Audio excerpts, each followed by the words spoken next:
Okay, so for this week's guitar lesson, we're going to talk about blues chord structure and some things you can do to make it sound a little more interesting. A lot of times when it comes to blues, we just kind of default to the old 1-4-5 12-bar blues with a shuffle, this kind of thing. Very safe and predictable. Nothing wrong with that. In fact, some of the best music in the world comes from that format. So I'm a big fan. But it's also nice sometimes to go from the 1 chord straight to the 5 chord. That's something, that happens in the blues.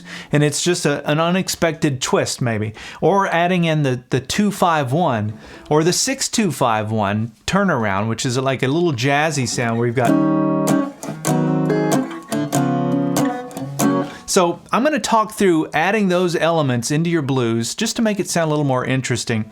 And we've got this lesson split into 2 parts. So we're going to talk about the chord structure. We're going to talk about the first half of what I played in the intro. If you'd like to join us for part 2, where we go over the second half, and then download the tablature for both halves, and I've also got the on-screen tab viewer, which is interactive. You can get all of those extra materials by going to activemelody.com, go to the weekly lessons page, and do a search for EP588. Okay, so I want to start off and just talk through this chord structure for this. Now, if you're not interested in this part of it, you just want to get right into the notes that I played, you can skip ahead to the time that I'll put on the screen right now and do that. But let's talk through this chord structure. This is where it's interesting, I think. And I'm going to make this into something that's very relatable and very easy to digest and easy to follow. So I made this song, or I wrote this song, composition, whatever you want to call it. I wrote it in the key of F sharp. And I did that on purpose. I wanted to go to a less conventional key. Usually when it comes to blues on guitar, we're either playing in the key of E or in the key of A. And the reason for that is because we have these open strings. So we can do things like...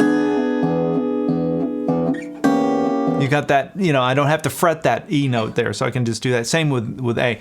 But when it comes to F sharp, you consider that closed position. There's no open strings there. And I like this because everything we're about to learn for this is easily transposed and played in any key. So if you want to play this all in the key of F, you just slide down your starting chord. Or if you want to move up and play it in another key, you can just move your hand up and down the fretboard. It'll all make sense once you understand this. And we're gonna relate everything basically back to that first chord. So that first chord is that F sharp chord played using the E position. But anyway, let's talk through the chords here first. So the chords are, and this is going to sound confusing at first when you see all these sharps and flats and everything, but trust me, it's going to get easy once you can visualize it. So we're playing the key of F sharp. We go from the F sharp, which is our 1 chord, to the 5 chord, which is our C sharp, and it's actually C sharp 7. Then we go back to the F sharp, and then we go to the 4 chord, which is our B. And I played a B9. Okay? So then we go back to the 1 chord, which is our F sharp. And then we play this 6-2-5-1 turnaround, which is where you introduce this sort of jazzy sound. So I start with the 6, and it's actually a 6 major. I'll talk more about that as we get into it. But it's an E flat or a D sharp. And then we go to the 2 chord, which is our G sharp or A flat. And then to the 5, which is back to our C sharp. And then back to the 1, which is our F sharp. So that's the turnaround. 6-2. And the 2 is major as well, by the way. 5-1. Now I'm sure when you're looking at those chord names on the screen, it's probably somewhat confusing, but just scrap that. Just take those names out of it. The names don't matter at this point. Here's how I want you to think about it. Let's start with that first chord. We're not even going to use those chord names anymore. We're just going to refer to the numbers. So our 1 chord, right? And I'm using the E shape for that. We go from that to the 5 chord. Now look at how they're connected. In fact, where my ring finger is, when I make this bar chord here, which is on the 4th fret 5th string, I can leave that down as an anchor. This is how I always do it. And then reposition my hand to get right into the 5 chord, and I stayed in that neighborhood. So this shape that I'm playing here for this C sharp is the same as it's like think of your C7 chord in first position. There's your C chord, add your pinky, 3rd fret 3rd string. You just slide that up 1 fret, and you're playing the C sharp 7, right? You only play strings 5, 4, 3, and 2, just those middle 4 strings. Okay, 1 chord to the 5 chord, then we go back to the 1 chord, then we go to the 4 chord. Now here's how I play that. You've got your A shape here, right? Same neighborhood, but instead of playing just the straight A, I'm going to play a B9. That chord is a B, but I'm going to play the 4-9 chord. So where my index finger was when I was barring for that 1 chord, I'm going to put my middle finger on that fret on the 5th string and play that note. That's my B note. And then watch this. I'm going to play this little shape here, which is like my B7 chord. And then I use my pinky to bar the first 2 strings to get that sound. And that's a B9. Really cool, very useful chord. But you can see this bar here is the same bar as my 1 chord. So my 1 chord anchored everything we've done so far. 1, 5, 1, 4. Then we go back to the 1. Now here's that 6-2-5-1 turnaround. Now from here, where my ring finger is on that 4th fret 5th string, I'm going to slide that up 2 frets. This is how I'm going to play my 6 major chord. And I'm going to make that C7 shape. Just like we did here for the C-sharp 7, I'm going to come up here and do it. And that is my 6th chord, but major. And then look, right in that same neighborhood, I'm just going to bar here and use my E shape. There's my 2 chord. It's the same as my 1, it's just up 2 frets. Oh, okay. So it's really all, to me, it's all connected to that 1 chord. I just slid everything up for the 6, the 2, and then we're going to go back down to the 5, and then back to the 1. So there's my 6, 2, 5, 1 turnaround, which you hear a lot in jazz and blues. And sometimes you'll play the major chords and sometimes you'll play the minor chords for those 6s and 2s. It just depends on the context. But in this case, we're playing them major. Just know that you can do that. When you see a 2 chord, it can be minor. In fact, I could have went, listen to the minor. I could have went 6, minor 2, major 5. That would have worked. Now, if I'd played the minor 6 chord, which would be the proper way to do it, it just wouldn't work right. It's not going to create the right tension. You got to create a tension to release that tension. And then you create more tension and you release that tension. That's all it is when you're doing that. Tensions, releases. But basically, if you understand that, you've got the whole structure for this song. Now all we need to do is, instead of just playing the chords, we're going to put some notes where those chords would be.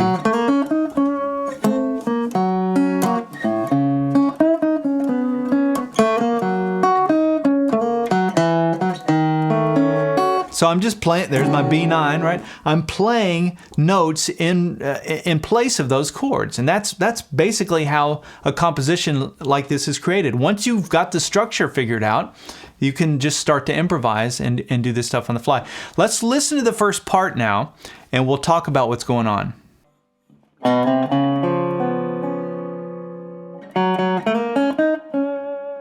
All right, so I started with my 5 chord, and I just walked right up. That's that C-sharp 7 that we just talked about, and I walked it up to that note, which is 4th fret 5th string, like that, chromatically. 2nd fret, 3rd fret, 4th fret on that 5th string. And then we go right into the 1 chord. Instead of me just playing the chord, I played this. Right? So you can see the notes that I'm playing are right out of the arpeggio of that chord. There's the root on the 4th fret 4th string, hit that twice, slide into the 3rd interval, up to the 5th interval, 6th interval, and then back to that 5th. So it's just really highlighting the chord. And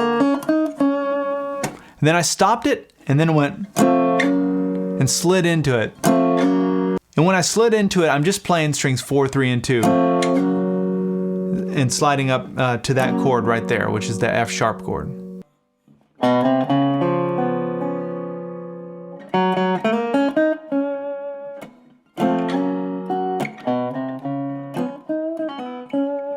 And then remember that song structure, we go from the 1 chord back to the 5 chord, which is my C sharp 7. So,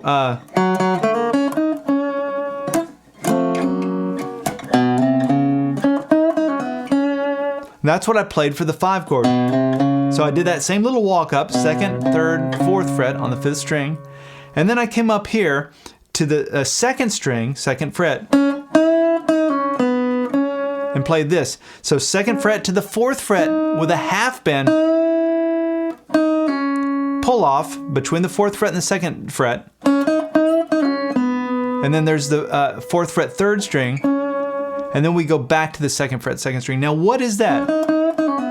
Now to me, these notes are coming out of the F sharp minor pentatonic scale pattern 1 mixed with the F sharp major pentatonic scale pattern 2, which is here. Those two scales overlap. And there's so much music that's created, especially on these top 3 strings. That's really all you need to focus on if you're new to this. Minor pentatonic scale, pattern 1. Major pentatonic scale, pattern 2. And you've got all of those notes to work with. So when I play, that's the major pentatonic scale, but doing a half bend there bends into the minor pentatonic scale. You can get all kinds of mileage out of this area. Now I'm just playing notes from the key of the song. I wasn't doing anything for the C sharp specifically. Well, except for landing on that C sharp note. That note, 2nd fret 2nd string, is my C sharp, which is my 5 chord. And so I don't have to know the note names. All I have to know is off of my 1 chord, my 5 chord note is right there. It's where the bar would be. So just however you can connect that in your head. So if you're playing a lead and you want to land on the note that's going to work very well over that 5 chord, you can do whatever you want leading up to it. As long as you land on that, it represents your 5 chord.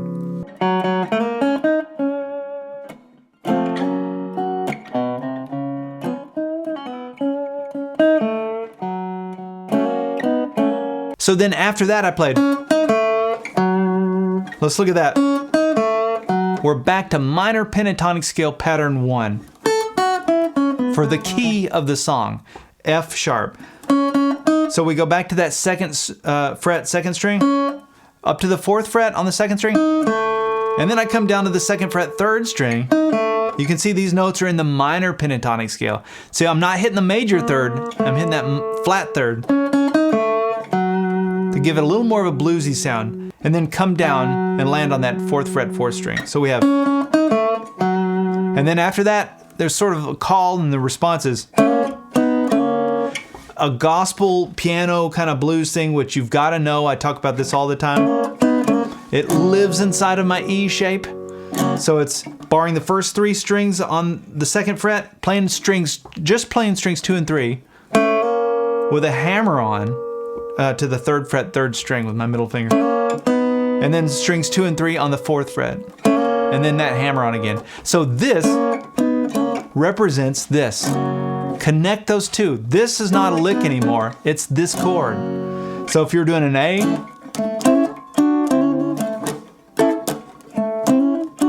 it's the blues. I mean, that's like blues 101 to me. Back to F sharp. After that, I went.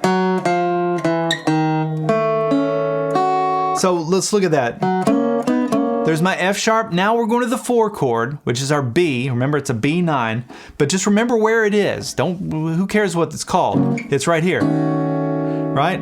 And so when I showed you how to play it in that first part, I showed you to play it like this. Here's an easier way to do it, because this is actually how I played it. I just barred the first 3 strings on the 2nd fret with my ring finger, and then I put my index finger on the 1st fret 4th string. And just played that part of it. I didn't include this 5th string. That's all I need of it. And I walked down to that chromatically from the 4th fret 4th string. Isn't that cool? So we were on that F sharp, and if I want to get to that 4 chord, use this lick in anything you want to do going forward. If you're going from the 1 chord to the 4 chord, which happens in music all the time, here's an idea for you. Isn't that cool? That's a really cool sound. Kind of jazzy too with that 9 chord.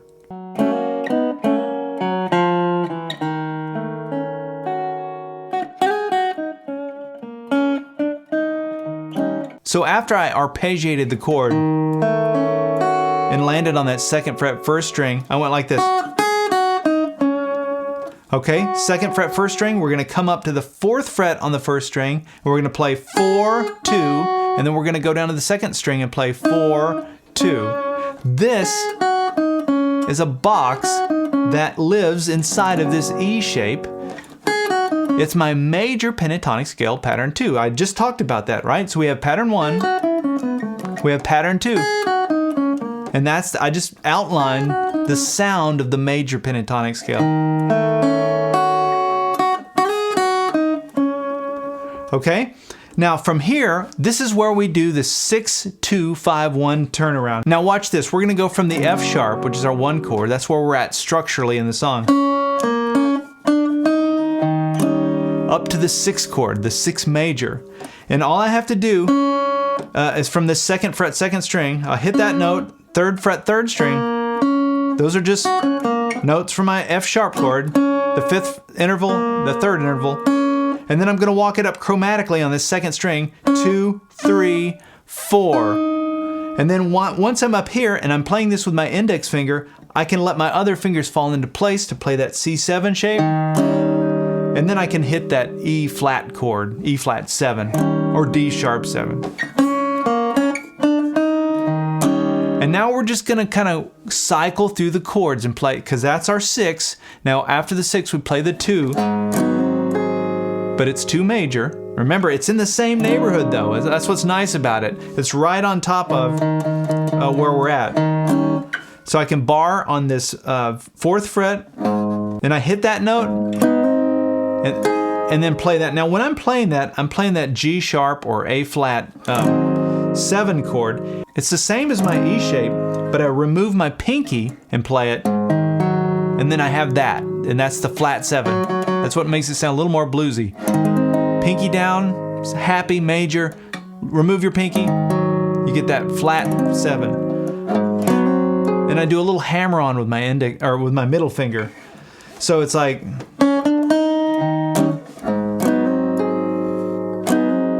and then an upstroke on the 1 string. And then we're going to do the same thing. We're just going to shift everything down 2 frets. So now I'm going to play that C sharp 7. And then watch this. And that's where we go back, the song goes back to the 1 chord. And I'm playing that major pentatonic scale pattern 2 between the 2nd fret and the 4th fret, this little box. 2nd fret 1st string, and then hit the lower octave of that note, which is my F sharp note. I come down to the 4th fret, 4th string. I don't have to know that's an F sharp note. I just have to know where I'm at in relation to this E shape. That's how I think of it. I don't have time to process labels. Is this the sharp or a flat or a number? It's just really more like, where is it in relation to where I'm at? And what sound is it going to produce? That's the most important thing, is the sound. That's what you're really chasing. You're not chasing labels or numbers.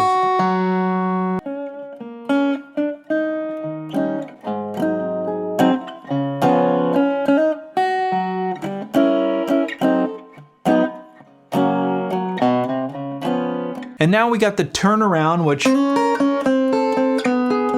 is, typically done like that, but I played it a little different. I went more of a full sound. And I got this idea from somebody recently, and I can't remember who it was. It was somebody I saw doing this. I thought it was cool. So it's like a diminished 7 chord. This is one of those movable chords. So I've got, here's how I think of it. Think of your D7 chord in 1st position. If you played that with your pinky up here on the 6th fret 1st string, and then you close it off by putting your index finger on the 5th fret 4th string. So we're gonna start there, and then we're gonna go down 1. And then the next one looks like this, barring the first 4 strings on the 4th fret. And you can think of that as being your 5 chord, this note. So we have, there's your 5 chord. And why is that the 5 chord? Well, remember our 5 chord's a B, so here's the B chord using the A shape. Here's the top part of that A shape. Oh yeah, so if I played it here with that string, that would be like a B6 chord. I can go down 2 frets and play a B9. We talked about that last week. Anyway, that turnaround goes like this.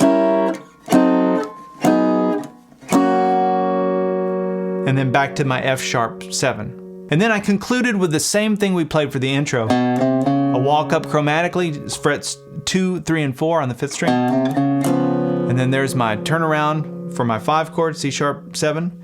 And now, actually that's where the first half kind of ends. So we're going to end this part 1 video right there. Come join us for part 2 where we'll go over the second half. The second half I play a lot more minor pentatonic scale. A little more of the predictable kind of minor pentatonic blues sound. So we go through that in the part 2, but we stick to that same chord structure. In fact, we do the 6-2-5-1 turnaround, but we're going to play in a different position just to give you a different voicing and some more ideas for that. So if you like this lesson, always let me know, please let me know, I should say. Don't always let me know. I always appreciate it when you do, because I do read through everything and I try and respond to all the comments. And if you've got questions about anything or something's not clear, feel free to leave a question there too, because I do like to answer those, and it helps me know if something isn't clear, what can I do to improve this going forward. All right, we'll see you in part 2 where we'll go over the second half.